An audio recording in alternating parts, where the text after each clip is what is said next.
Hey guys, tonight we begin in the slumbering dark of a northern shoreline where the sea is ink black and still, and your boots crunch softly over frost-kissed pebbles. Ahead of you looms something ancient yet alive, a Viking longship resting at the edge of the fjord like a slumbering dragon, its carved prow pointed toward a sky littered with stars. The wood creaks gently in the cold air. Not from the wind it's whispering.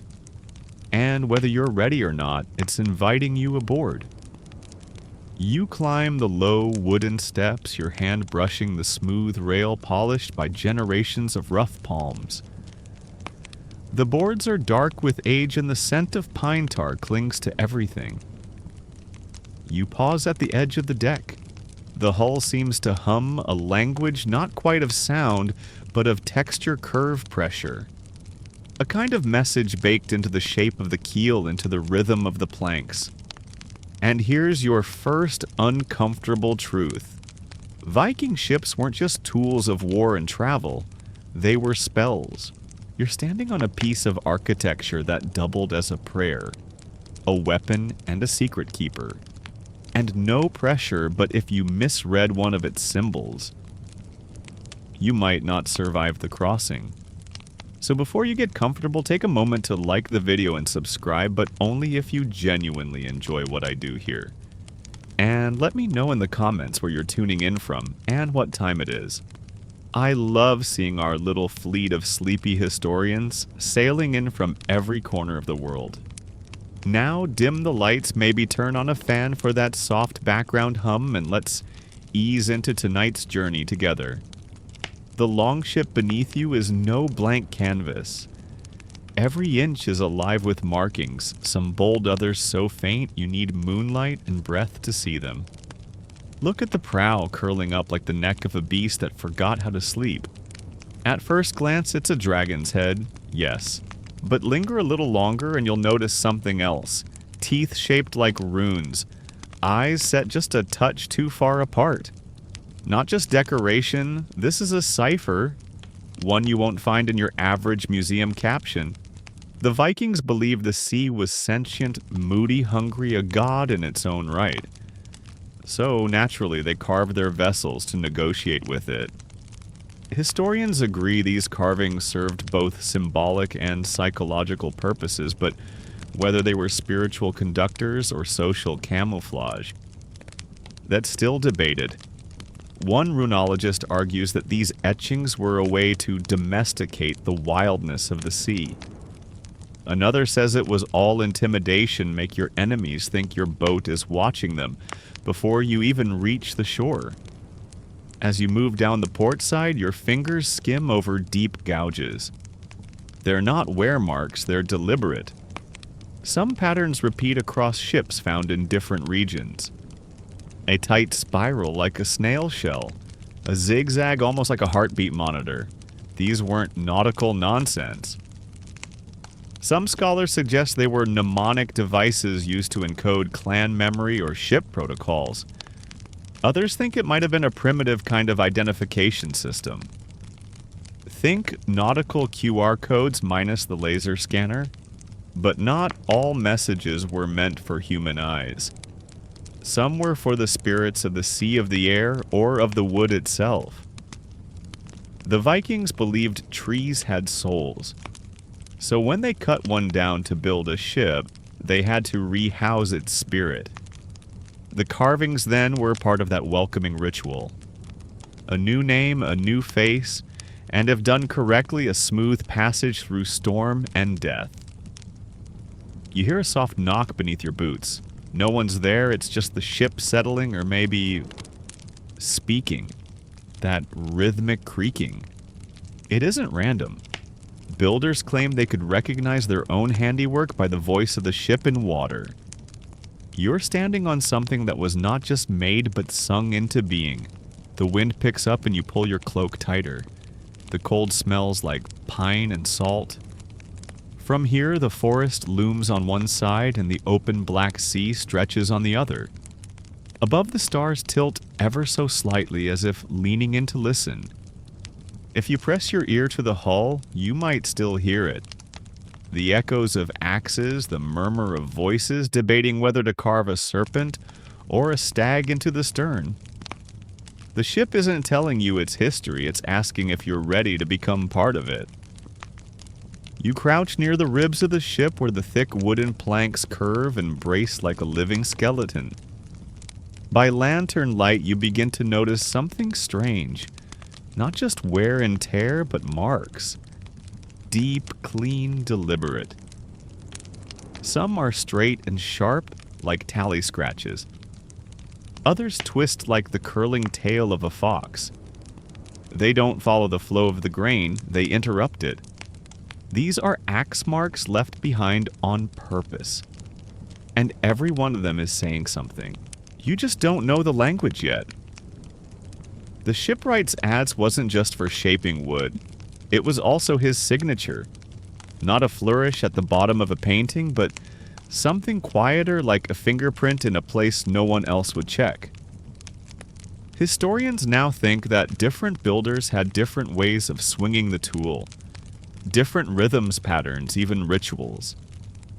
Some might sing while they worked, syncing their breath with their cuts. Others whispered old family prayers, ones that had nothing to do with gods and everything to do with staying alive. Look closely. You see a V shape cut just below the rail, too small to reinforce anything, too deep to be careless.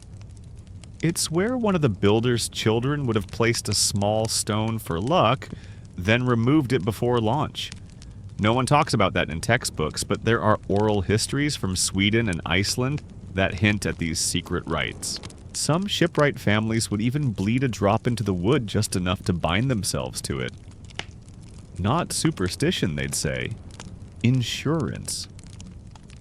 You run your hand along the ribs, noticing a subtle ridge where the planks were joined. It's like feeling the vertebrae of some massive sea beast slumbering under tar and time. And here's a scholarly debate for your pillow tonight. Some researchers think these joints were left intentionally rough to confuse hostile spirits or deter sea spirits from settling in. Others argue it was just pragmatic, less sanding, more sailing. Still, the theory persists that shipbuilders believed if the wood was too smooth, it might invite things uninvited passengers that weren't quite human and weren't particularly friendly. One folktale from Gotland tells of a ship that sang a lullaby to its crew in the middle of a calm sea. They all woke up ashore with the sails torn and no memory of the journey. The only clue, a new carving near the prow, something that hadn't been there when they launched. And now you're starting to understand. These weren't decorations, they were negotiations. Messages, some public, some private, and some meant for eyes that don't blink. You pass your fingers along a patch of wood darker than the rest. It smells faintly of juniper. Could be preservation oil. Or it could be the residue of a charm. Some carvings were rubbed with herbs. Angelica mugwort even crushed bone to activate their meaning. A few feet down, there's a strange double notch in the beam. You count 1, 2, skip. 1, 2, skip. Odd right. Turns out Vikings had this superstition about even numbers, especially in sacred spaces. An even rhythm could trap a soul, they believed. Or worse, trick the sea into thinking you were ready to die. So they'd build with a symmetry. Odd numbers, imperfect lines, intentional imbalance to stay alive. Of course, not every scholar buys this. Some say the odd cuts were just an accident of workload or tool dullness. But when you find the same pattern in ships separated by oceans and centuries, well, you start to suspect it's not random. Maybe it's a whisper, maybe it's a code. Your fingers pause on a particularly deep gouge like someone tried to slice a rune in half. The wood around it is blackened but not burnt. Could be resin, could be something else. Maybe this was a reworking, a forgotten oath carved over, or a secret erased. You sit back listening to the wood. The ship doesn't creak now, it's waiting, watching. Ships, you realize, weren't just vehicles, they were companions. Some were feared, others were beloved. A few were downright worshipped. Like the Skidbladnir, the mythical ship of Freyr said to fold up into a pocket when not in use. Pure legend, of course, but it tells you how Vikings saw these creations not just transport, but transformation. This ship under your hands doesn't want to be remembered. It wants to be read. You just have to learn how. You step closer to the prow, craning your neck to follow the elegant spiral of its upward sweep. It curves like a serpent's neck, or a dragon caught mid-hiss, frozen in seasoned pine and silent purpose. But beneath the obvious beast's head, tucked just where the curve begins, you see it a swirl carved with astonishing delicacy. Too intricate for weathering.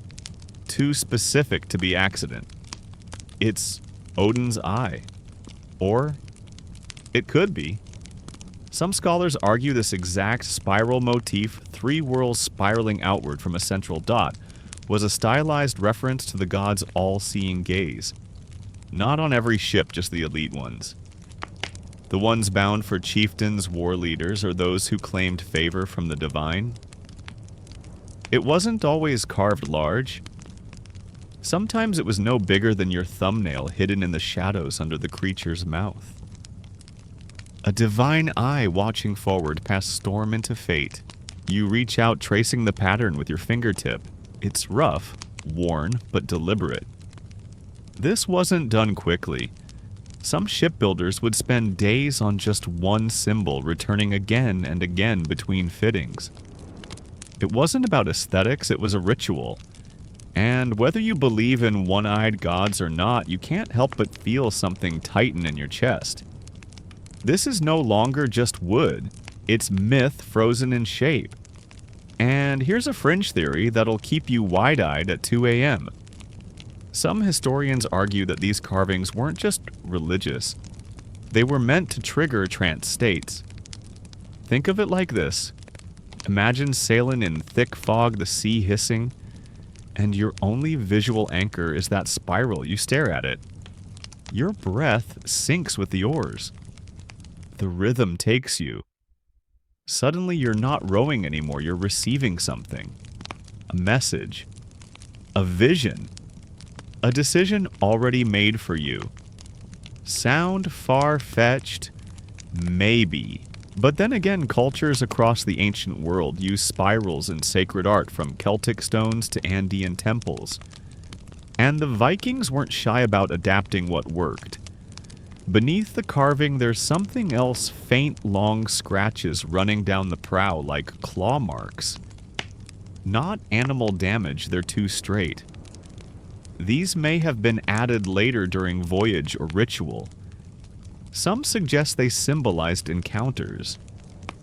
1 notch per journey. Others think they were meant to distract evil spirits, giving them something to count, so they wouldn't bother the crew. You smile. Evil distracted by math sounds about right. You crouch now, inspecting the underside of the dragon's head. It's darker here, stained with salt and shadow. And there another carving hidden in the lip of the curve. This one's harder to read. A loop, a hook, something like a broken R. It could be a rune, or a name, or both. See, the Vikings often blurred that line. Letters weren't just phonetics, they were spells. Historians still argue whether ship runes were phonetic labels or magical wards.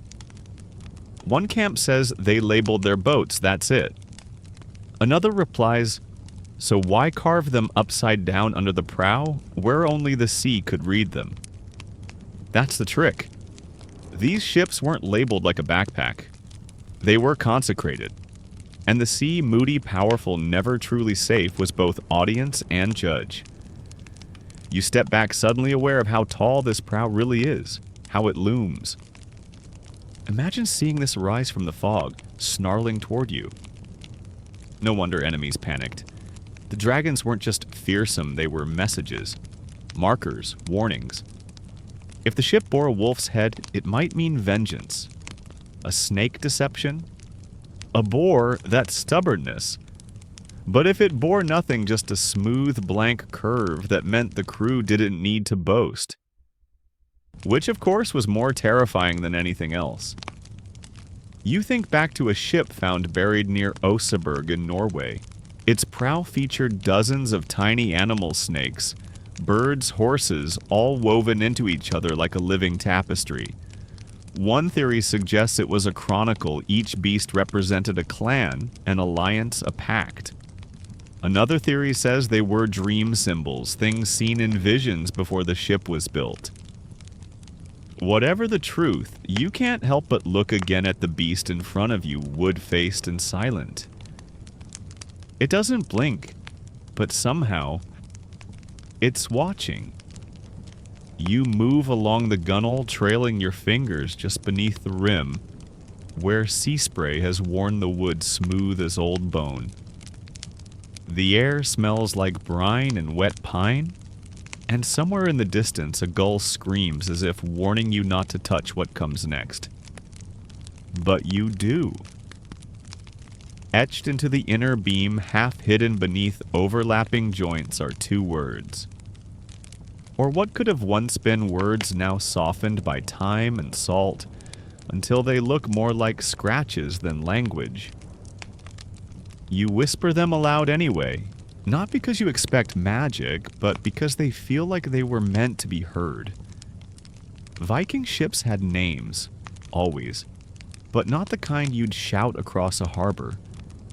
These names were sacred, personal. Some were whispered only once during the launch ritual and then never spoken again. To know a ship's true name was to wield a piece of its soul. And you can bet those names weren't Sea Breeze or Lucky Duck. More like Bone Mare Wrath. Serpent Hunger of Njord. Some names were offerings, others were threats. A few were warnings. To outsiders it might sound poetic. To a Viking it was a contract. You run your palm along another set of faint letters. The Old Norse is hard to decipher. It could be glumaya, meaning to dim. Maybe a reference to fog or a metaphor for something more elusive. Historians still debate whether these ship names were descriptive or aspirational. Was Storm Eater named after surviving one or in hopes of doing so? There's also the idea that ships were renamed during key life events after their first battle, first voyage, or after being struck by lightning, which was apparently less rare than you'd think, given the tall masts and Viking fondness for sailing into doom. Naming a ship wasn't just ceremony, it was prophecy. And the way those names were carved carefully, often low where sea foam could kiss them. Some say the salt helped activate the name, carrying it across the waves to the gods, or the monsters, or both. Some names were guarded like secrets. One saga mentions a ship whose name was never written down, not even on the keel, only spoken during moonless nights before war. Another story tells of a vessel named Silence. Its crew was known for landing unseen, leaving only burnt villages, and one carved rune left behind a mouth with no tongue. You shift your weight and notice something strange on the side of the beam opposite. The name is a different set of markings. Not words, but a swirling shape carved in deep relief. It's a knot, no a braid. Could be ornamental, but it's suspiciously placed directly across from the name. A balancing charm. Some folklorists think these knots were a way of sealing the name, wrapping it in protection, binding it shut, so that only those who truly knew it could wield it. Others believe it was a way of giving the ship a twin, something to anchor it in the spirit world so it couldn't be stolen or cursed. There's an old Scandinavian belief that a nameless ship is a ghost, a soul adrift without purpose or power. But a named ship, that's a force, a presence. And the sea listens to names. Even today, mariners still follow this tradition. You don't rename a boat without ceremony. You don't say its name out loud before launch without a toast, and you definitely don't mock it. There are recorded instances of Viking captains offering blood animal or sometimes their own to feed the ship its title. The keel, they said, had to drink. You pause. Look up. Suddenly the boat seems taller, thicker with memory. You're no longer sure if it's the salt air making your eyes sting, or the feeling that you've just stumbled into someone else's conversation. One that never really ended. You drift toward the prow again, but this time your eyes don't go to the dragon's face. They follow the neck down and along its sides where patterns swirl like frozen breath. At first glance they seem like scales, reptilian, decorative. But look closer and you'll notice the carvings don't repeat. Each line bends differently. Each curl flows like ink spilled by a shaking hand. These are not just dragons, they are serpents. And not the kind that guard gold or hoard princesses. These serpents sing. The Vikings believed in Nidogr, the corpse-eating dragon that gnawed at the roots of the world tree. They feared sea serpents like Jormungandr, the world encircler, destined to rise during Ragnarok. But they didn't just fear these creatures, they studied them, imitated them, etched them into their ships not to summon doom, but to borrow its strength. And here's something weirdly poetic. Some of these serpents weren't meant to be seen up close. They only came alive at sea. The boat would glide through water and the flicker of sunlight, wave, and shadow would animate the lines. The serpent would shimmer, head-bobbing tail, rippling across the hull.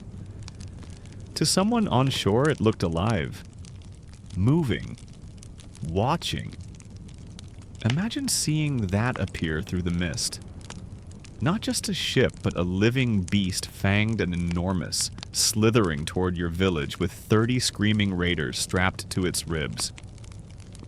You shift your gaze to the underbelly of the prow where faint ridges cross each other like scales. And here comes one of your nightly oddities. Some archaeologists believe that certain carvings were designed to hum. That as the boat cut through wind and water, the air would pass through these shallow grooves and create a low, eerie whistle. A kind of music. One expert compared it to a wooden flute playing underwater. Historians still argue whether this effect was intentional or incidental. Some say the grooves were just for drainage. Others believe the shipbuilders engineered its sound as a psychological weapon. If it made your enemies hesitate even for a moment, the serpent had done its job. And while we're being a little fringe tonight, there's also a belief that these sonic features weren't just for battle. Some thought the humming kept evil spirits at bay, like a lullaby for the sea. A reminder that the ship was spoken for, claimed. You bend closer, tracing one long, winding curve. It starts near the base of the prow and slinks upward, disappearing into the eye socket of the beast. That's no accident. In Viking magic, spirals represent transformation. To carve a spiral that ends in an eye, that's more than style. That's a statement this ship sees you. It remembers you. It might even follow you. One rune found carved into multiple ships' prows in Denmark and Norway loosely translates to sitter or to slither. Sometimes it's paired with height, meaning knowledge. Together they hint at a ship that knows how to move and where to go. A ship that might sense danger before you do. A serpent that navigates by instinct and prophecy. The crew didn't see these carvings as passive art. They were armor, intelligence, warnings. Each line had a rhythm, and each rhythm could shape the fate of a voyage. Miss one. The ship might lean wrong, interpret it poorly. You might find yourself rowing into the fog and never rowing out. And yes, the carvings varied by region. Some favored eagles or wolves instead of serpents. But the principle was always the same. Give the ship a face. A language? A presence that stretched beyond wood and sail. You stand back again and let your eyes go soft the way you might with a magic eye picture. Suddenly the dragon's neck seems longer. The curves ripple like a whisper. It looks less like a ship and more like a shadow about to move. You make your way toward the hull where the curve of the ship dips low and nearly kisses the waterline. It's quiet here, almost reverent, as if even the wind hesitates to speak. And that's when you notice them, a series of tiny, fine-carved marks, barely more than scratches. You wouldn't catch them in full daylight, but in this half-light with the mist rolling off the fjord, they glisten. They're runes. Or at least they might be. Some scholars call them dockside etchings carvings, made after the ship's construction, not by builders but by crew. These markings weren't part of the original structure. They were messages, private, urgent, sometimes desperate. And the strange thing, they're all below the waterline, where no human would ever read them. Unless the ship went under. Think about that. Carvings that only the sea could read. Historians still argue whether these were superstitious prayers or quiet confessions. One theory suggests they were offerings, each rune a piece of a sailor's fear handed over to the ocean, like a note slid under a locked door. Others argue they were curses carved by those who suspected the voyage would go badly. Or worse, by someone who planned to make sure it did. You run your thumb across one a tiny D, the rune for day or dawn. Hopeful maybe, or ironic. It depends on whether the carver lived to see it again. One particularly well-preserved ship pulled from the silt of a Danish bog had over 40 of these low-placed carvings. Some were symbols, some were words. One even looked like a crude face, mouth open, eyes crossed. Interpretations vary. A warning? A joke. A portrait of a cursed crewman. No one knows. But here's the eerie part: that ship was never launched. It was built, marked, and then buried. You peer along the hull, imagining the creak of wood pressing into dark water. Every inch of the ship holds something silent, waiting, unreadable unless drowned. It's a sobering thought that some messages were made only for shipwreck. You shift back the mist, tugging at your cloak. And now you see more marks made not by hands, but by years. Drip lines of salt, scratches from rope places where barnacles once clung. The sea leaves its own language too. And maybe, just maybe, the runes were an answer to that language. A way of talking back, or pleading. Some Viking captains insisted on a private moment with the hull before setting sail. They'd press their forehead to the planks, whisper to them, bless them, or bargain. Some stories even mention blood, just a drop pressed into a notch, sealing a vow between man and vessel. Sailors, it seems, never truly trusted silence. You brush your hand across a smooth patch where no marks remain. Maybe it was scrubbed clean. Maybe the sea wiped the slate. Or maybe this spot was always meant to be blank. Like a space left for something that never needed to be spoken aloud. And here's your strange little detail. For the night, there's a superstition in some coastal Norwegian communities even today that says, if you place your ear to the wood of an old ship and whisper a secret, it will carry that secret into the next storm. Whether it keeps it, shares it, or returns it, that's up to the wind. You kneel close to the cold wood, the waves just a foot away. You don't speak, not yet. The ship's listening, waiting, and so are you. At the edge of the shipyard, just beyond the water's reach, there's a tree stump, weathered, lichen-flecked, and cracked down the center. You almost walk past it. But something pulls you back. It's not the stump itself, it's the memory embedded in it. Because once this was a tree. Tall, whole, sacred. Viking ships weren't made from any old timber. You didn't just chop the nearest pine and start hacking. No selecting wood was a ritual. Some trees were chosen years in advance. A boy might walk past the same tree every day, knowing one day it would carry him across the world, or sink with him beneath it. You kneel beside the stump, run your fingers over the rings, each one a year, a season, a storm. The tree was probably an oak favored for its strength, its stubborn grain.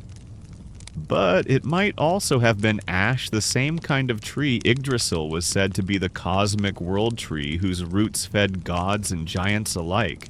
According to Norse custom, some groves were protected Vedder-blessed home to land spirits who watched over people in place. If a tree was taken from one of these groves, it had to be asked first, literally. Rituals varied, but they usually involved offerings ale bread, a silver coin, or even a drop of blood left at the base of the trunk the night before the felling. There's an old Icelandic belief that if a tree screamed as it fell, the ship made from it would be cursed.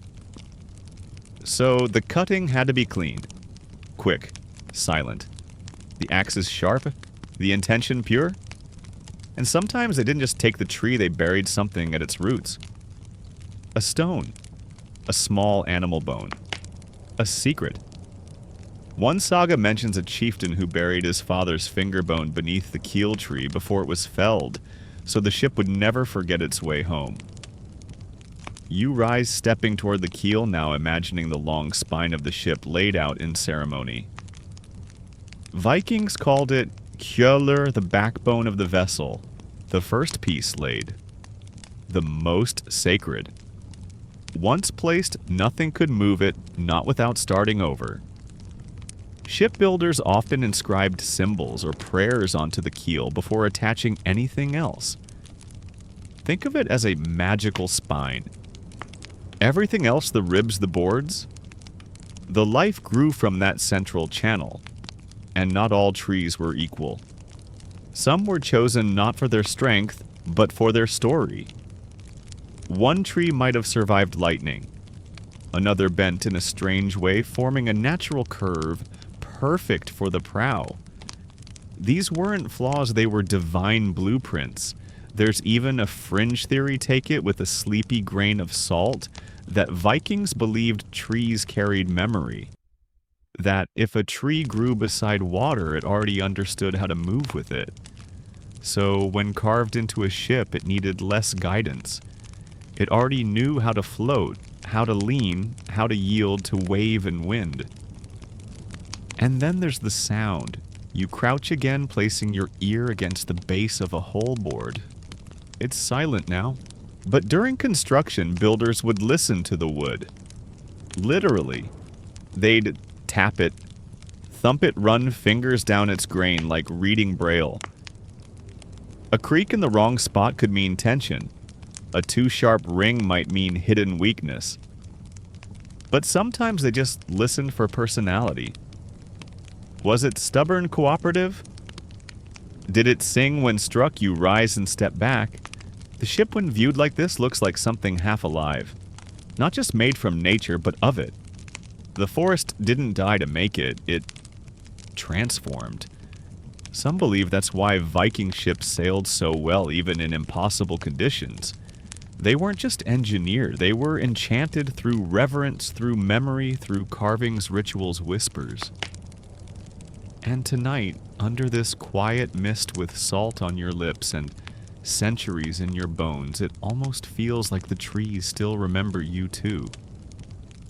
You make your way along the ship's outer edge where a line of round wooden shields hangs like a row of sun-bleached coins. Each one rests snug against the gunwale, their painted faces faded by salt, their edges notched by time or blades. At first glance they seem decorative. Dramatic, maybe. But that's a trick of the modern eye. You're not looking at protection. You're looking at a message. This is the shield row, and it speaks. You lean in closer to the first one. Red, though, much of the color has bled to rust. In the center is a painted raven, black wings outstretched but not in flight. Perched, watching? Below it, faint scratches, not random. Runes or maybe initials. Either way, they aren't there for looks. The placement of shields on Viking ships wasn't just practical. Yes, they acted as a layer of defense, but they also acted as identity. A floating family tree. A traveling prophecy. One saga recounts how warriors were seated in order of their lineage and honors, with their shields hung accordingly. Your spot in the row told the world where you stood in life, and who you might avenge in death. You run your hand down the row, each shield bearing different colors, sigils, and symbols. A bear paw, a lightning bolt. A jagged shape you can't decipher, maybe a mountain, maybe a wound. Some shields carry small dents, others still bear splinters from long-forgotten battles. But all of them are arranged with intention. The shapes and colors form a kind of rhythm. And here's where it gets interesting. Some historians believe that the sequence of shields was used to send silent messages across the water. Kind of like a code. A red shield next to black meant readiness. Yellow beside white meant truce.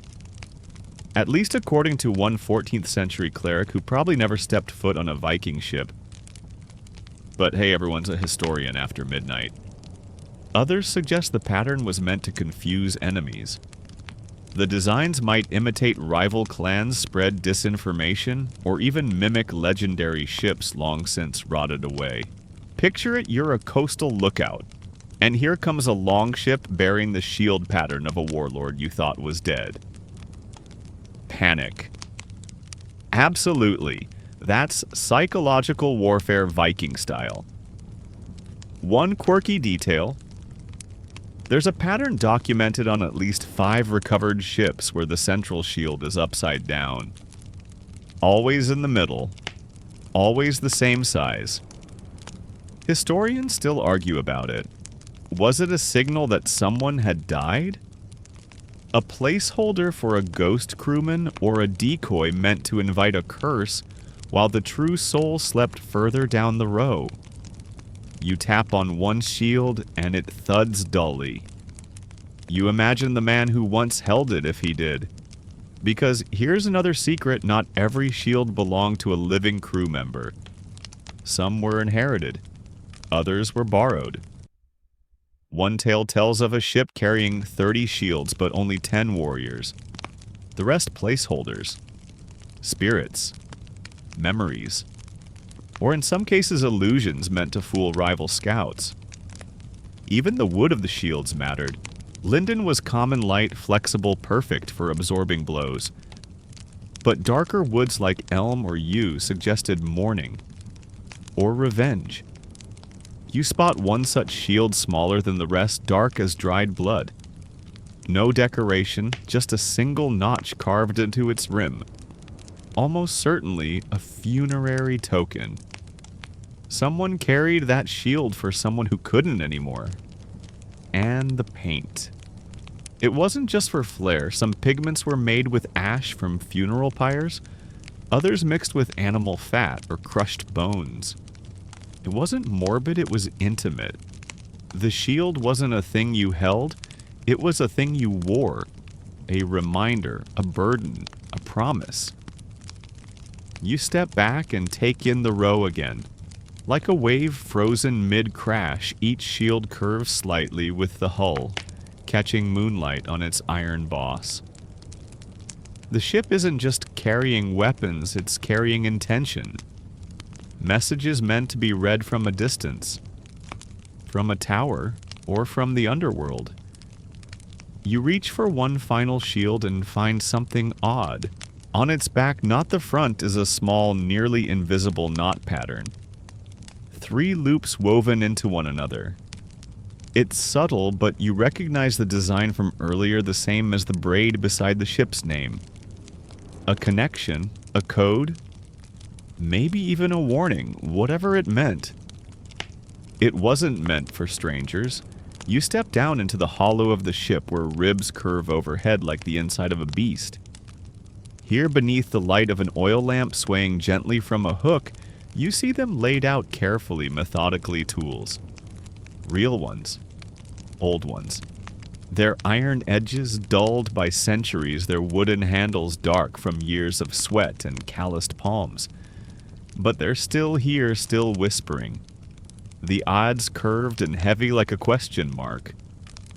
The auger spiraled like a sleeping snail. The chisel narrow and cruel, designed to peel wood like flesh from fruit. Each one a voice. Each one responsible for carving the silent language of the ship. You pick up the odds and feel the weight shift in your hand. This wasn't a tool, it was a rhythm. Builders didn't just use it, they played it. Thud. Pull. Swing. Thud again. Like a drum beat echoing across the fjord. Some shipwrights claimed they could recognize each other by the sound alone. That's Bjarne's rhythm, they'd say, or Ingrid builds too fast. Hear how sharp her pull is. And there's the fringe theory of the night that these rhythms weren't just practical, they were deliberate, protective, meant to invoke a pattern that echoed the natural world. Some believe builders mimic the rhythm of waves hitting shore, or the heartbeat of an ox, or even the syllables of ancient prayers long forgotten. You set the adze down and reach for the auger. Its spiral tip is still sharp, surprisingly so. This tool bored the holes for tree nails' wooden pegs that held the planks together. No nails here, not if it could be helped. Iron rusts, squeaks, betrays. Wood, however, wood remembers. You imagine the shipwright leaning close, drilling slowly, chanting as he turned. There are sagas that mention builders speaking the name of the intended destination into each hole. Vinland whispered one. Jorvik said another, as if guiding the ship from the inside out. Historians still argue whether these rituals were widespread or just local oddities. Some dismiss them entirely, calling them romantic nonsense. But those same skeptics can't explain why identical holes on different ships sometimes align into perfect patterns like constellations only in timber. You crouch near the keel, tracing the lines of faint, sanded-over grooves. Some aren't even visible until the light hits just right. One resembles a fish, another a tree with 3 roots, and a third, if you're not imagining it, looks like a hand. Open. Reaching. Some say these marks were made for the gods. Others say they were meant for the ship herself, a kind of memory palace carved in wood. One sagely speculative archaeologist once said, "To carve a symbol into a ship is to give it instructions. Not navigation, but behavior. Courage, obedience, endurance. A form of Viking AI, if you like your metaphors a bit spicy. And yes, not all tools left visible traces. The axe shaped the tree. The chisel refined it. But the draw knife that finished it, scraping away layers, smoothing what would be touched by hands, waves time. That smoothness mattered. It was like kindness embedded in the bones of the ship. You run your fingers along one such smooth board and feel, just for a moment, the ghost of a calloused palm over yours. Some builder, some decade, some distant breath humming a tune only the wood understood. A note to tuck under your pillow, some recovered Viking tools have symbols carved into them. Tiny runes along the haft, a spiral near the base. As if the tools themselves were bound to certain tasks, certain materials. One archaeologist suggested tools were trained not in technique, but in loyalty. Once used to build a ship, they were never used again for anything else. That's not superstition, that's relationship. And so the ship takes form not from schematics but from rhythm, from breath, from hands that trusted more than just measure and joinery. This wasn't construction, it was communion. You step lightly now as if afraid to wake something. The planks beneath your feet feel different, softer somehow, though. Nothing about ancient timber should be soft. But maybe it's not the wood. Maybe it's what was done to it. You kneel by one of the floorboards, noticing a subtle wave in the grain. It's not a flaw, it's the echo of ritual. This is where the ship was smoothed and sealed, not just with oils and waxes, but with memories. In the final stages of construction, after the last plank was hammered and the last shield hung, there was still one more task: the blessing of the grain. Not food grain, wood grain. Some builders believed the grain of each plank held a story, and that the act of sanding, polishing, and sealing it was a way of coaxing that story forward. You didn't just smooth the surface, you listened to it, learned from it, left something and returned. You lean down and brush your fingertips across a swirl in the timber, almost like a whirlpool frozen in wood. A shipwright might have interpreted this as a sign, a warning of future storms, or a spiral into chaos, or even good fortune turning in your favor. There's a fringe belief that when you follow the grain with your hand, you activate whatever intention the builder sealed into it. Like reading a spell in Braille. Whispered hopes embedded in the curves, safe passage, calm winds, no sea monsters. This time, please and thank you. A popular theory, though still hotly debated in the scholarly world, is that these final grain rituals served psychological purposes for the crew, not just spiritual. A ship with well-read grain felt alive, tuned, alert. Crews were more likely to trust her, obey her, and survive. And now your fingers find a knot. Not a mistake, a message. Viking shipwrights didn't cut out every imperfection. Some knots were left on purpose, especially near the edges of planks. Why? Because knots were believed to be strongholds. A place where the spirit of the wood had dug in, held fast. A knot in the right place could anchor a ship's luck. You find a pattern now, 3 planks in a row, each with a single knot arranged like stepping stones. Some believe these were meant to mark where the ship's guardian spirit would walk, an invisible pathway known only to those who built her. Others suggest it was more symbolic, a soul's way home. One old Norse poem refers to the grain road beneath the gods, a metaphor scholars can't quite pin down.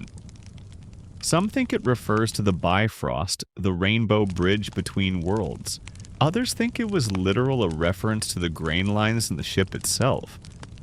After all, in a world made of wood and wind, direction was everything. You reach into a pouch resting nearby and pull out a dried pine cone. A little gift. You place it softly in the groove beside a knot where something tells you it belongs. Just a token. A hello. A thank you. There's another curious detail. Some Viking ships show signs of being lightly scorched on purpose. Builders would singe the wood, then oil it, not just to seal the planks, but to shock the grain. Open it. Let it drink in the final blessings. Kind of like seasoning a cast iron pan. If that pan could carry you to Valhalla or drown you off the coast of Scotland. And so here you are in a ship that's been scraped, sealed, knotted, scorched, and sung to. Not just built, but awakened. You run your fingers down one last board and feel something impossible calm. Not yours. Hers. This ship isn't asleep. She's simply waiting. You pause beside a row of iron nails embedded deep into the overlapping planks of the hull, and something doesn't quite sit right. The pattern. You count 1, 2, 3, then 5, then 7. always odd. Never even. It's not accidental. You kneel counting again, lips moving in silence like a monk in a forest chapel. It confirms what historians have puzzled over for decades, the Viking obsession with odd numbers. Why some say it was practical. Odd numbers distributed stress differently. A structural quirk. But ask an elder from a windswept fjord village and they'll give you a very different answer. Even numbers bring balance, and balance in Viking cosmology invites stillness. Stagnation. Even death. But odd numbers. They breathe, they live, they move. There's an old proverb, rare, almost forgotten, that goes, "Only the dead sleep in pairs." Creepy. Yes, but also illuminating. Oddness in this world was motion. Energy. Proof that something still struggled against fate. You run your fingers over one rivet, then the next. The heads of the nails are mushroomed from the hammering, but around them tiny symbols are scratched into the wood. Barely legible. Spirals. Cross-hatchings. What were they for? Some believe they were protective glyphs. Not in any known runic alphabet, but personal improvised passed down through families of shipwrights like lullabies. You didn't need to know the meaning, you only needed to trust it worked. One Norwegian wreck found near Trondheim had an entire side panel filled with these subtle marks around each rivet. Not a single one was duplicated. A sailor's superstition, or a long-forgotten dialect of visual magic. Historians still argue about it. Some dismiss it as decorative whimsy. Others are convinced it was a private code between builder and ship, or between the ship and something watching from beneath. You lift a small hammer lying nearby. The wood is worn smooth by time, but there's a notch on the side of the handle, a count of something. Not nails, not ships. Possibly voyages, possibly deaths. Vikings didn't just hammer metal into wood, they drove fate. The act of striking a nail in their eyes could be an invocation. Some ceremonies treated the first and final nails as sacred. One was often blessed before being driven, the other spoken to like a farewell. And here's your midnight mind twist. In rare instances, shipbuilders placed deliberately bent nails inside the hull, hidden from view. Not to sabotage, to protect. The logic, a flawed circle traps evil better than a perfect one. A straight line invites it to pass. But a broken loop, that's a snare.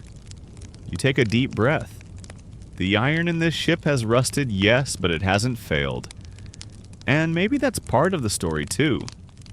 The Vikings didn't expect perfection. They expected participation, effort, dialogue between wood, iron, spirit, and sea. A few steps away, you notice another oddity. In one beam, there are exactly 9 rivets. Not 7, not 11, 9. A sacred number. 3 sets of 3. The number of days Odin hung on the tree. The number of worlds in Norse cosmology. The number of nights before a soul could reach Hell's Gate. Coincidence? Doubtful. You follow that rivet line like a thread and it leads neatly, precisely to a carved knot. The same knot you saw before. It's always the same pattern. 3 loops, interwoven. It appears wherever oddness gathers. A mark, a seal, a quiet promise. And just for a touch of late-night fringe, some theorists believe Viking ships were treated like living charms. That every part wood nail knot had to balance each other energetically, even down to the rivets. An odd number to keep things off-kilter, a live alert. Never settled, never vulnerable. You rise again, the ship groaning faintly under your step. Or maybe not groaning, maybe breathing. And beneath it all, under every board, every seam, every quiet gap between iron and wood, there is intention. Not perfection. Intention. a ship that never stops whispering. The night deepens as you edge toward the front of the ship again, drawn by a tale you half remember, the kind whispered around hearths after too much mead. It's about a prow, not just any prow, but one that wailed. Not metaphorically, not as poetry. It made sound. Real bone-deep sound like grief trapped in timber. You find yourself staring at the head of this ship's figurehead. Carved like a beast dragon, perhaps, though the face is blurred now by time and salt. The mouth open in a frozen scream. The lips pulled back in wood-grain snarl. Something about it makes the hairs on your arms rise. The legend goes like this.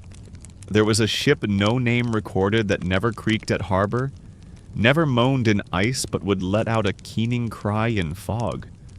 Always in fog, never sun, never storm, just fog. Witnesses claimed it sounded like a woman weeping or a wolf howling into a void. The sound came from the prow, always the prow. Some say it was a curse. That the wood was taken from a tree struck by lightning during childbirth, a double omen if ever there was one. Others suggest it was an engineering quirk, a flute-like cavity hidden in the dragon's throat, shaped just so to catch wind at the right angle. Accidental intentional historians still argue. Most lean toward coincidence, of course. But their voices get lower when they do. You crouch near the mouth of the carving and peer inside. There's something unusual here, a hollow behind the jaw. Small, round, perfectly shaped. A kind of chamber. Too smooth to be natural. This wasn't just for looks, it was a voice box. You slide a finger along the opening. It's barely wider than a coin, but deep. Could be that when the ship moved, wind flowed through it and vibrated, producing a low, eerie tone. Not loud, not constant. Just enough to reach the ears of anyone foolish enough to listen closely. And now, for your fringe theory, fix one shipwright's journal.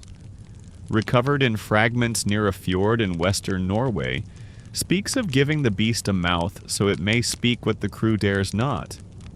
Some take this metaphorically, but others, they point to hollowed cavities just like this one found in multiple shipwrecks.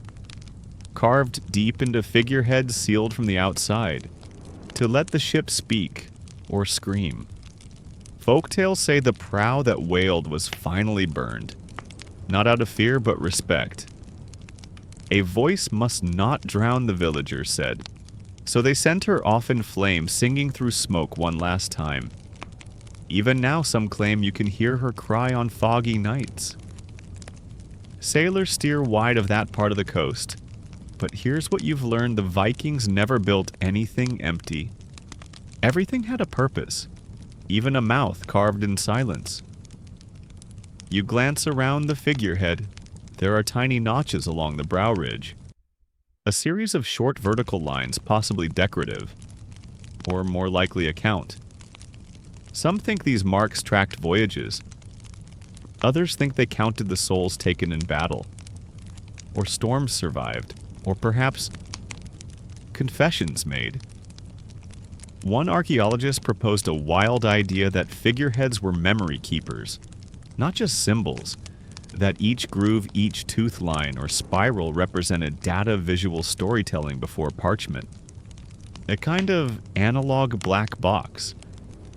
You place your hand on the beast's wooden cheek as if comforting something that no longer needs comfort. Its eyes are empty now, sockets filled with time. But the story remains.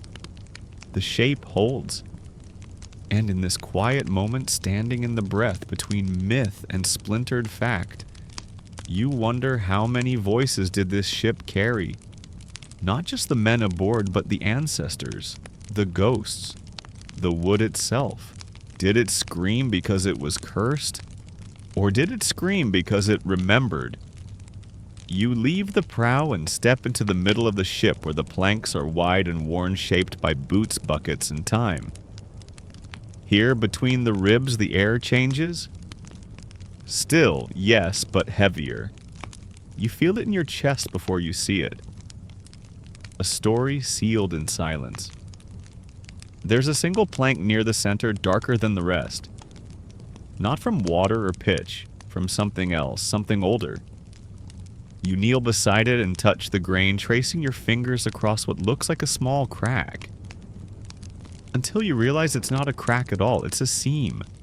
A hidden cavity. And that's when you remember the old tale, the builder's final breath. Some Viking shipwrights, it said, left a part of themselves inside the hull. Not metaphorically, literally.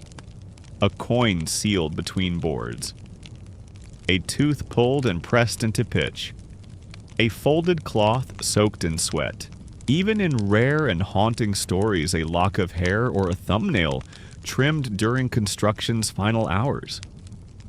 Why to bind themselves to the ship, to ensure it would carry part of their life forward even if they stayed behind? Some saw it as protection, others as penance. Some, frankly, as ego, who wouldn't want to live forever inside the thing that outlived them. You pry gently at the seam, not to open it, just to feel the edges. You imagine the hands that sealed it, were they trembling? Reverent Tired One ship discovered in Roskilde contained something strange embedded deep in the hull. A carved wooden medallion no bigger than a thumbprint, depicting a boat within a boat. The carving was crude, almost childlike. But someone placed it there wrapped in linen soaked in resin. Historians don't know why. A signature charm. A message, they still argue.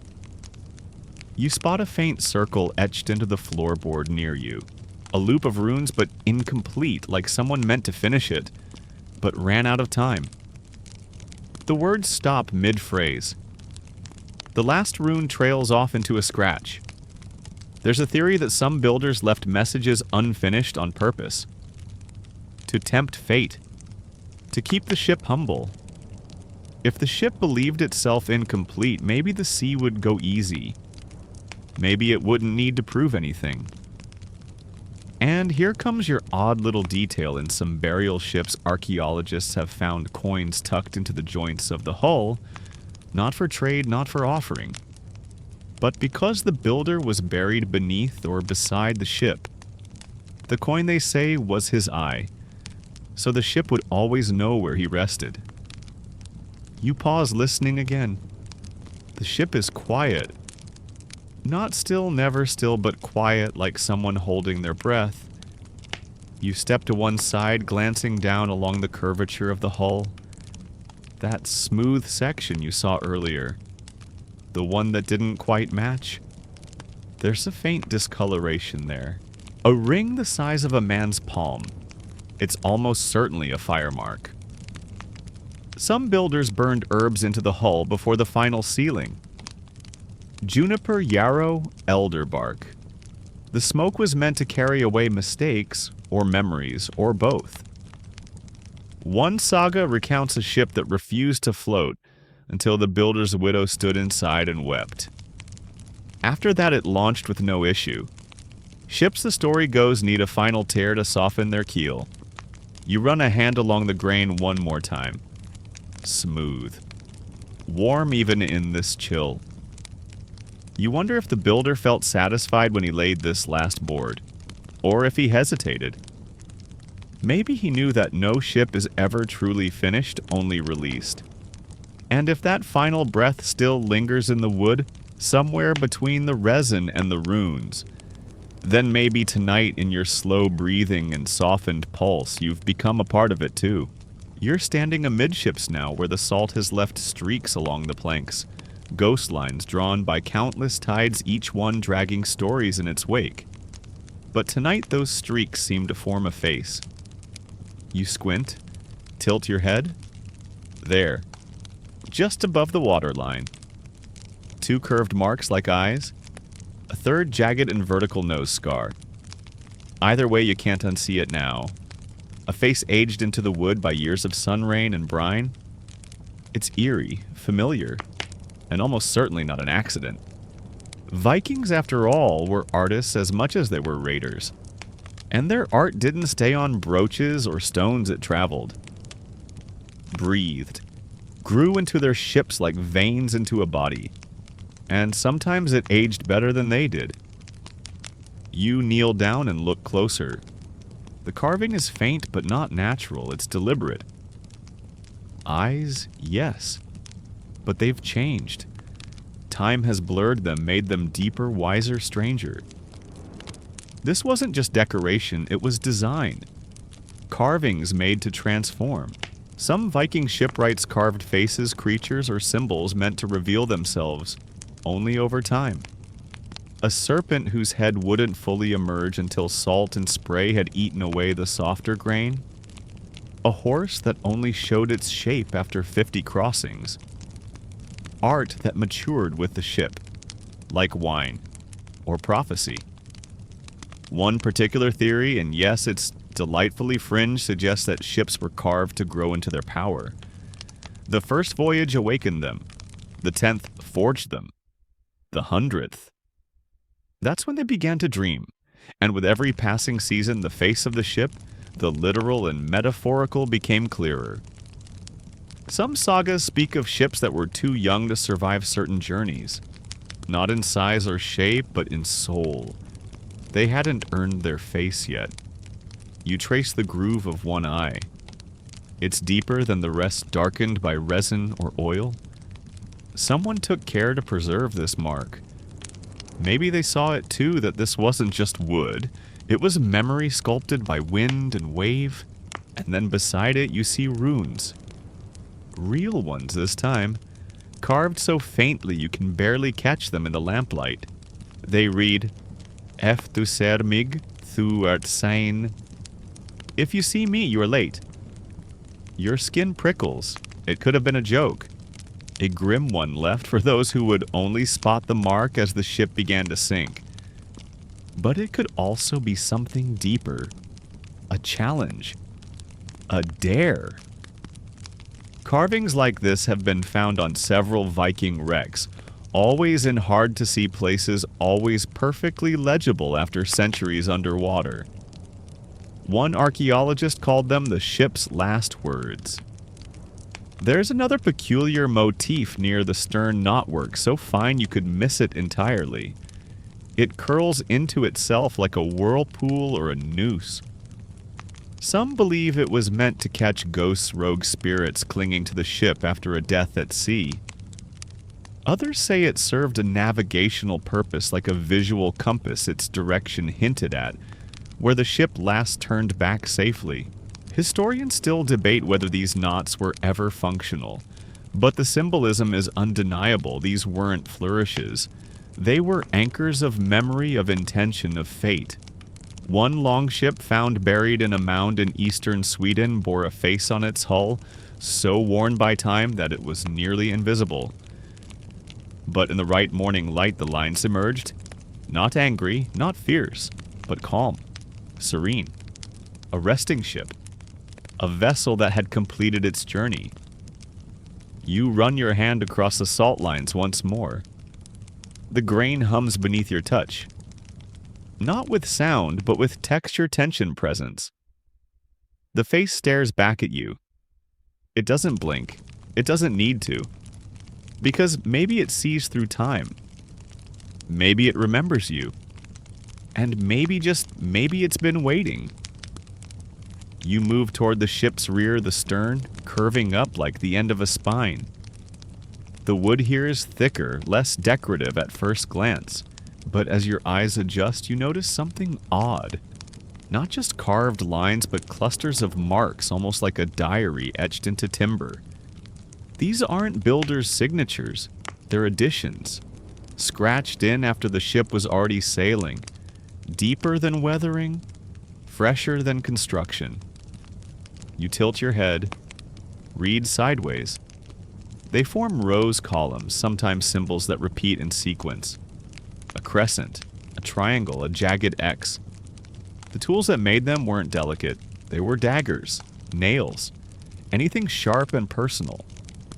Voyages etched in code. Viking warriors, especially those on long journeys, often use the ship as a kind of private journal, a silent confession box, a way of recording victories, grudges, deaths. And unlike parchment, the ship remembered. It carried these etchings across oceans, never spilling them, never losing a single one to flame or wind. You trace one row of marks, 9 vertical slashes grouped beneath a rough carving of what could be a spearhead, maybe a kill count, maybe a memorial. There's no translation. Just presence. Historians still argue whether these were personal notes or communal records. Some believe that each crew member had a section of the ship reserved for them, a plank or beam, where they could carve, mark, or mourn. Others say the markings were entirely ritual. You returned from battle, you added a line. You survived a storm, you drew a circle.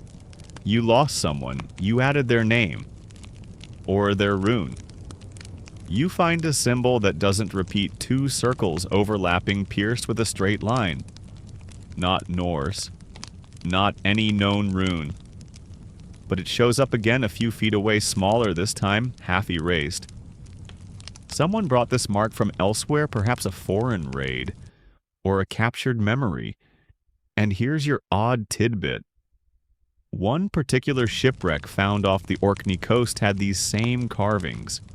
But inside the hull, beneath benches, hidden, like secrets tucked between ribs. Some believe these were names of lovers. Others think they were curses meant to be stepped on daily by an oblivious crew. You glance over your shoulder. The ship is quiet again, but not empty. You can feel the layers now, like tree rings each carving each groove a year. A voyage. A soul. Further down, a tiny image emerges, a figure with arms raised and hair like waves. Could be a goddess. Could be a sailor's child drawn from memory. Some carvings weren't commemorative, they were anchors. Emotional ones. You etched someone into the ship so they could sail with you, protect you, or remind you what you were returning to. There's a particularly worn plank near the steering post, riddled with marks. Too many to read. Just scratches at this point, stacked over and over like tally marks counted in the dark. You kneel, running your hand over them, and feel something sharp. Not from the carving, but from the weight of it. This was someone's grief board. One academic calls these blood planks, places where the ship absorbed not just salt and sweat, but sorrow. Maybe even blood itself rubbed in after a battle as a kind of tribute or sealing. A pact. The ship didn't just witness these moments, it carried them forward. Always forward. And then you see it. A rune you recognize from earlier, the one etched near the prow, half hidden beneath the eye. It's repeated here near the stern, but smaller, less proud, a mirror of itself, and just like that you understand. This wasn't one person's story. It was a chorus, a conversation, a shared document passed silently between hands over years, ocean's losses. Not read. Felt. You sit for a moment on the low bench, your fingers stained with pitch, and time your thoughts caught in the overlapping tide of carved memory. This ship was not just a record of where they went. It was proof they went at all. You find yourself near the ship's stern post, now the upward sweep, where the wood curls into a flourish like the tail of a beast, or the trailing brushstroke of a signature. This part of the ship was rarely noticed by outsiders. The drama was always up front. The dragon's head, the crashing prow, but here at the end, the quietest magic lived.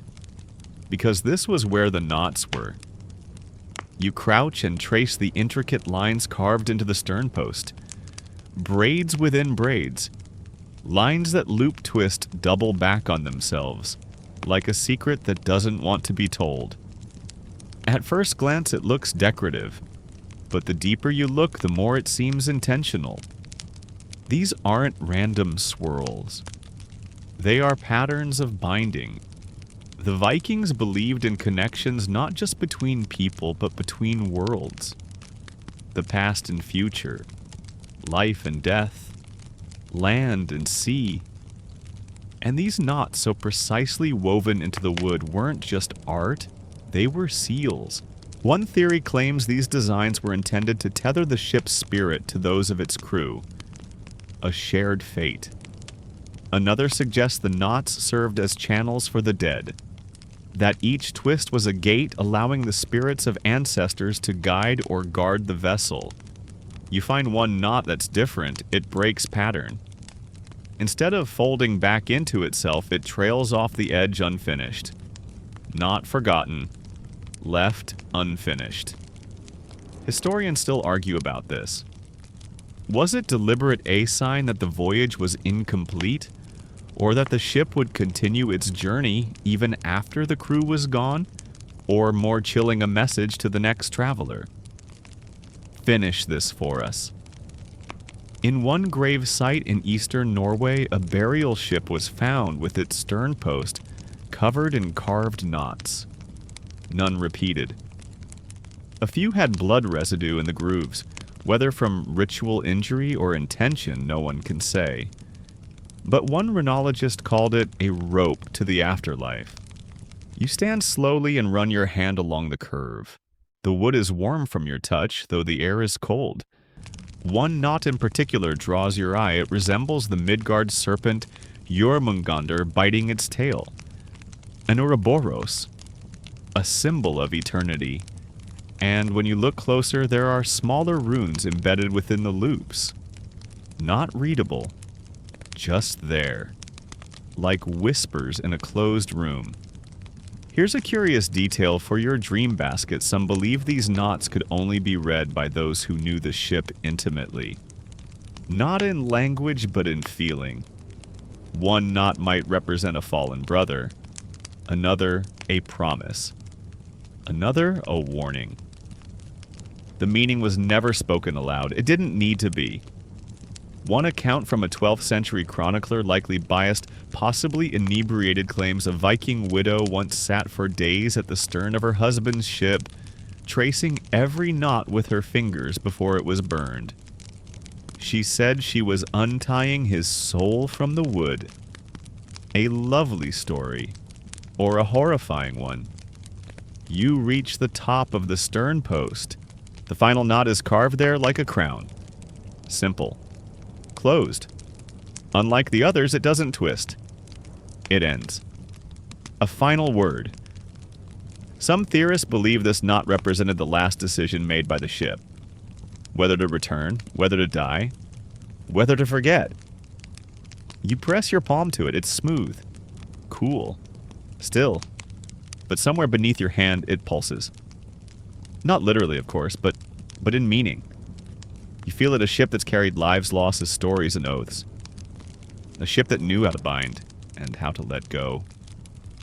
You sit now, legs folded against the worn planks of the deck near the ship's center. It's quiet here, not because sound has vanished, but because something else has taken its place. Reverence. Wait. As if the wood itself is holding its breath.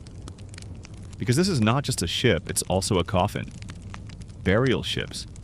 The words alone carry myth. You've heard them. You've seen the paintings, grand vessels dragged ashore loaded with treasure, swords, food, and bodies, then burned. Or buried beneath mounds of earth. But the truth, as always, is stranger and more tender than legend. You rest your hand on a beam and try to imagine the preparation, not for a voyage across water, but a voyage through memory. When a great warrior, chieftain, or queen died, they might be laid to rest in their ship. Not beside it, not near it, in it. Their bones curled against the hull, their body aligned with the keel, as if they were becoming part of it, or it part of them. And here's the eerie beauty: the carvings changed. Ships repurposed for burial were often recarved. new symbols etched into old beams, old ones obscured or deliberately broken. Historians still debate the reason.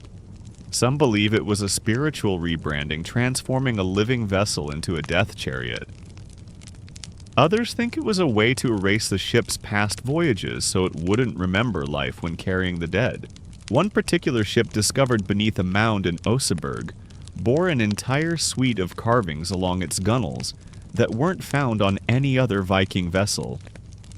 Flowers, loops, serpents biting each other's tails in a spiral so tight it made the wood ripple. Most weren't visible to the living. They were inside the hull near where the bodies were laid. Only the dead could see them. You lean over and press your cheek to the deck. Cold. Still, but not lifeless. You think of the person who may have once rested here, dressed in wool and silver, surrounded by offerings, carried not across the ocean but into the earth. There's a fringe theory, unpopular yet persistent, that burial ships were spoken to before burial.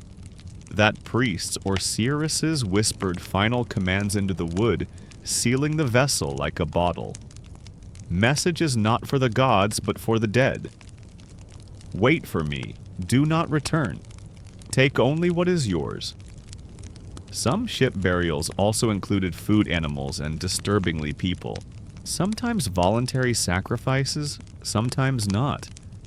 But even then, the ship was the unspoken boundary. It was believed to be capable of separating realms, keeping the living in place and the dead from drifting back. And yet, some parts of these vessels were designed to decay. You find one such plank now softer than the rest.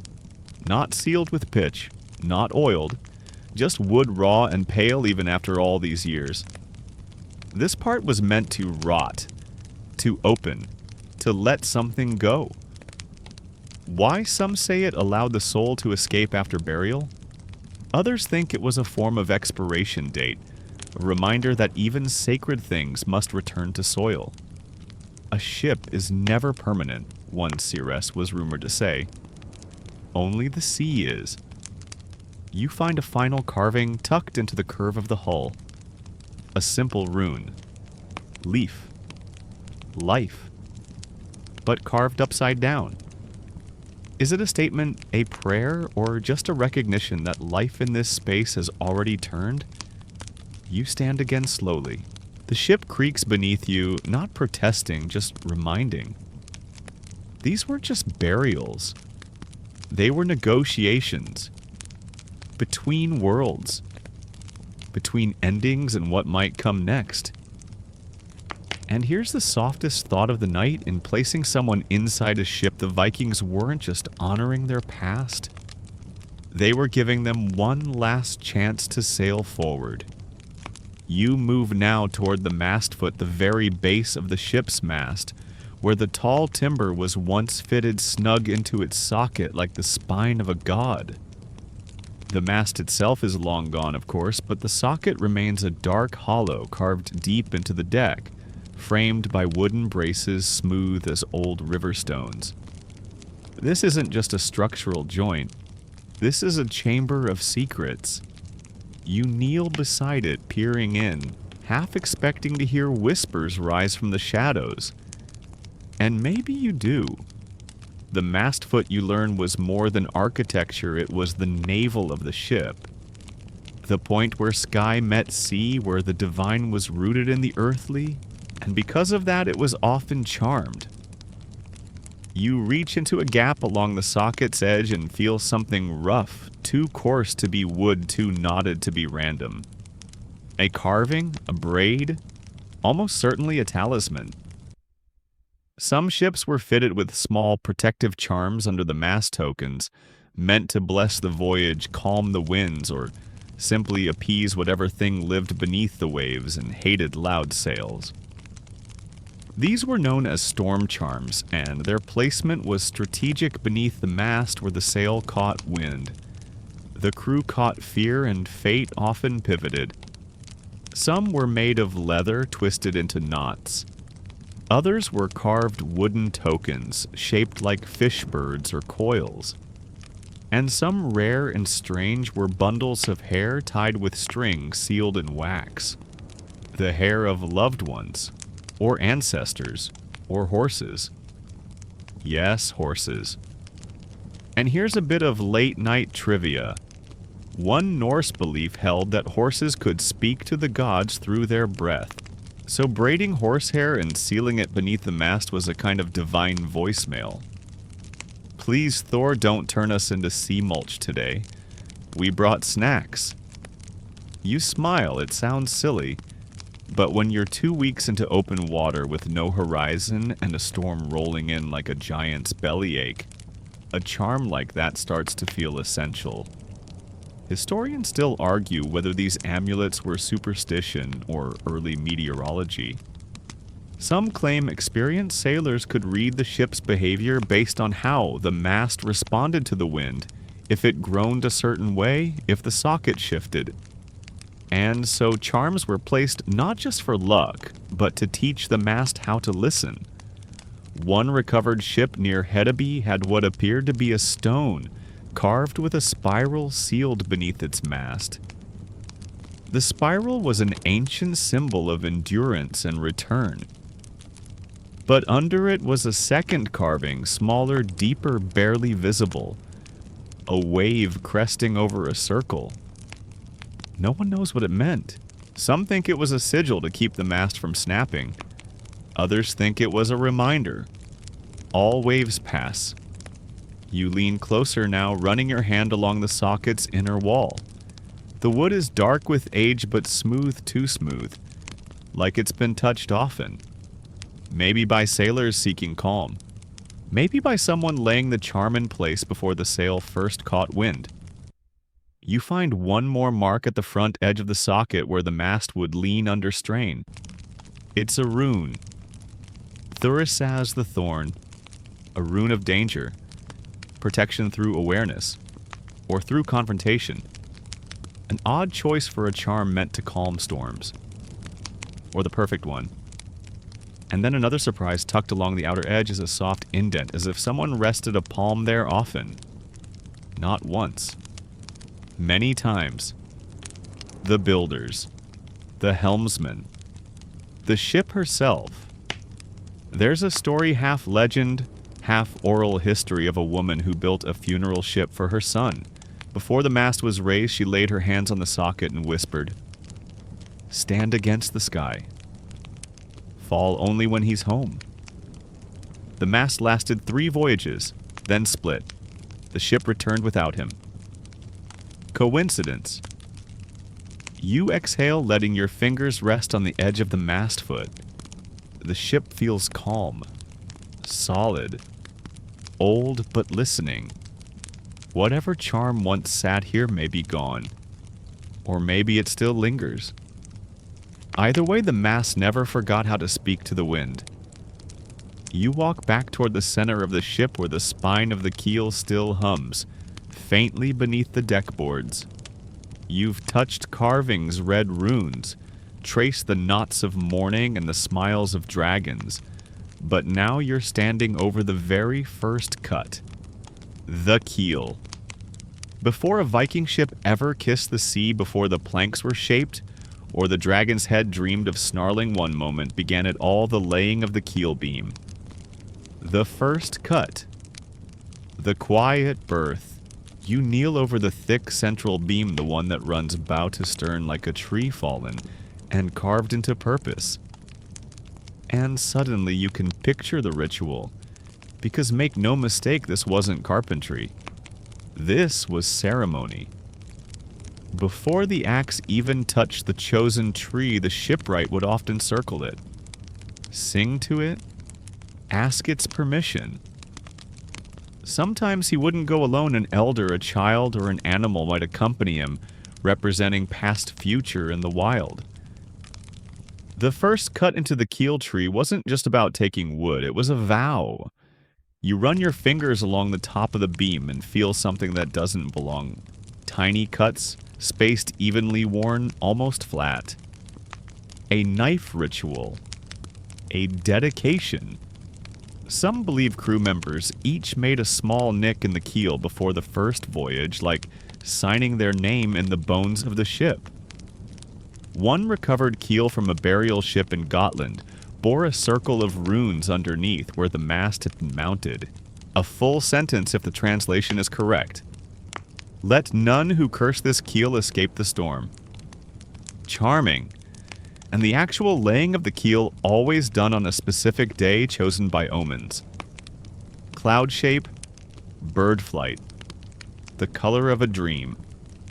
One saga mentions a builder refusing to begin for 7 months because the wind sang backward. Take that as you will. There's a superstition still whispered in pockets of coastal Scandinavia that says, if the keel is laid while someone is angry, the ship will never find home.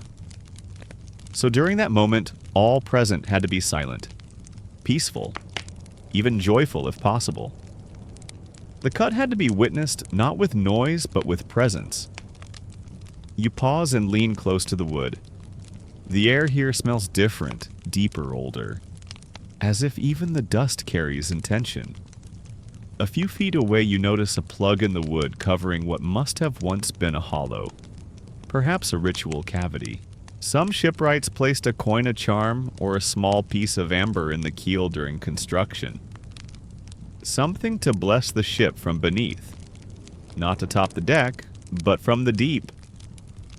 There's even a fringe theory. Oh, you'll like this, that the first sound made during the keel laying would follow the ship forever. If someone coughed, the ship would creak in storms. If someone laughed, it would ride light on water. If someone wept, well, better hope it was seaworthy. You find a faint spiral near the stern end of the keel, a carving barely visible, half worn by centuries of tide and silence. Spirals again, always spirals. This one turns inward instead of out. Some believe this spiral was carved after the ship's final voyage. A ceiling, like closing the eyes of the dead. You touch the center of the spiral and press your palm flat to the beam. The wood doesn't move, but it responds. Not in sound, not in temperature, but in awareness. It was here before the shields, the oars, the whispers. It remembers the first blow of the axe. And for all we know, it still remembers the hand that held it.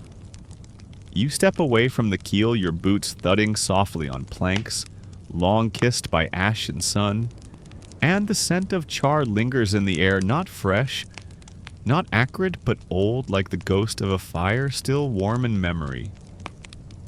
Somewhere nearby, something once burned.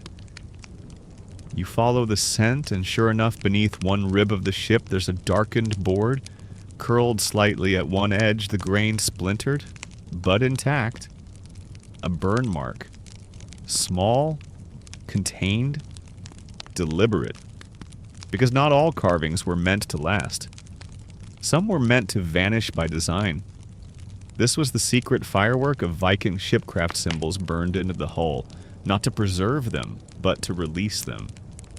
Flames were used not only to harden or seal wood, but to carry intention, prayer, or secrecy into smoke. Historians call them vanishing runes. Words or shapes cut shallow, then scorched just enough to char their outline. The ash might be scraped away, or left to flake off at sea. The point was not permanence, it was release. You kneel, fingertips grazing the blackened edge of the beam. It's soft powdery. Whatever was once carved here is gone. Only the memory remains. Some believe these burned carvings were oaths, vows taken by crew or captain before departure. I will not turn back. I will not fear the storm. If I die, I do so unbroken. Brave, yes. Reckless, absolutely, but deeply human. Others say these fire runes were protective, that the smoke summoned the gods or perhaps confused the spirits, letting them read the symbol only for a moment, then snatching it away like bait from a trap. One recovered ship fragment stored quietly in a Danish museum still bears a burn mark shaped like a net. Underneath it, etched into surviving wood, the rune Kaun, the wound. Some scholars believe this combination meant something like, let this pain be caught, not followed. A kind of firewall, literal and spiritual. And here's a darker possibility that some carvings were burned to be hidden. A name that couldn't be known. A prayer not meant to be shared. A command meant only for the ship and perhaps the sea. There's even talk in the fringe corners of Viking folklore of flame-locked vows rituals, in which two people would carve opposite halves of a rune, one into the ship, the other into a charm, and both would be burned. If done properly, their fates would be bound through smoke. Not until death, but until return. You find another blackened knot, this one inside the shield rail, invisible from the outside. It's shaped like a spiral, but burned so lightly you wouldn't notice unless the light hit just right. Perhaps it wasn't meant to be seen, only to be smelled, heard, felt. You press your fingers into the groove and a small puff of soot dusts your skin. Not much, just enough to mark you. The ship still remembers. There's an old belief still whispered in some coastal villages that if you breathe in the smoke of a burned ship, carving part of that ship's story becomes yours. Whether that's a blessing or a burden depends on the story. And some stories were meant to sink. Because fire was also the Vikings' last act of reverence. When a ship was too old, too cursed, too soaked with memory, it wasn't dismantled. It was burned. Sent into the sea or sealed in a funeral mound, flames licking away every mark, every oath, every mistake. A clean slate for the wood, the crew the gods. One ship burial even included a final carving found, scorched into the hull beneath the remains, Hun ser nu shalf. She sees herself now. Some say it means the ship saw her truth in flame. Others say it refers to the one buried inside. Either way, the fire didn't just destroy, it revealed. And now you're here in this cold moonlight beside the scorched ribs of a ship that chose to speak and then chose to forget. The night deepens as you walk slowly back toward the heart of the ship. Your boots are near silent now, perhaps out of respect, perhaps because you're listening too closely. There's a shift in the air, subtle but unmistakable. You're not just inside a vessel anymore, you're inside a conversation.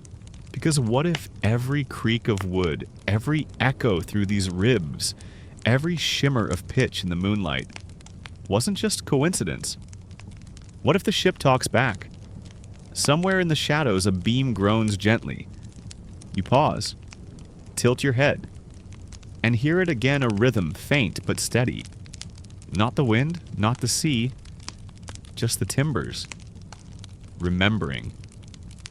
The Vikings believed that wood held memory, and not just the tree's memory, the ship's own. A belief that once carved a ship could learn, could respond, could feel. Not like a person, perhaps, but like a companion or a god. You press your palm flat against the hull and close your eyes. There it is again, the hush of movement within stillness. A tremble. Like the whisper of someone trying to speak in their sleep. Shipbuilders often worked in silence. Not just for focus, but to hear. To feel what the wood was saying as it bent, settled, stretched into being. One tradition claimed that if a beam cried out during fastening, it meant trouble ahead. A weeping hull, they called it. Best to start over or risk the sea refusing the ship entirely. You slide your hand along a rib beam and find not a rune, not a carving, but a small dent. Natural, maybe. But it's been polished smooth as if by hundreds of fingertips. A listening place. Or a speaking one. There's a theory that Viking crews developed their own form of ship language, not words, but touch. A thump on the mast meant quiet. 2 knocks on the hull meant ready. A palm pressed to the beam meant I'm still here. It wasn't recorded. It was passed through calluses, glances, breath. Some ships were even said to answer. One oral tale tells of a warship that groaned a low warning every time it entered unfriendly waters. The crew swore it saved their lives more than once. Skeptics say it was just the wood reacting to colder currents, the hull expanding. But those same skeptics can't explain why the ship only groaned in certain regions, or why it stopped entirely after its helmsman died. Another fringe belief the ship didn't just listen, it chose. That some vessels carried an instinct, not just momentum. That they leaned into wind not from physics but preference. That they swerved, hesitated, even refused certain directions. And that if you ignored that subtle guidance, the consequences could be fatal. You pace slowly toward the steering oar bracket where the helm once turned like a wooden thought. The bracket is cracked now, but beside it is a faint symbol. 2 curved lines crossing like a bird's wing. Could be a flourish. Could be a signature. Or it could be the mark of a choice. Because sometimes the ship led, and sometimes it decided not to. You press your ear to the hull. Silence. Then a soft groan. A breath of air through the cracks. The kind of sound you'd never notice if you weren't waiting for it. But now it's all you hear. A voice not made of words but wood. Not speaking in grammar but in grain. And here's your final twilight riddle if every ship bore symbols and every symbol was carved with intent. Could it be that some carvings were responses? That the ship over years of storm and stillness answered back?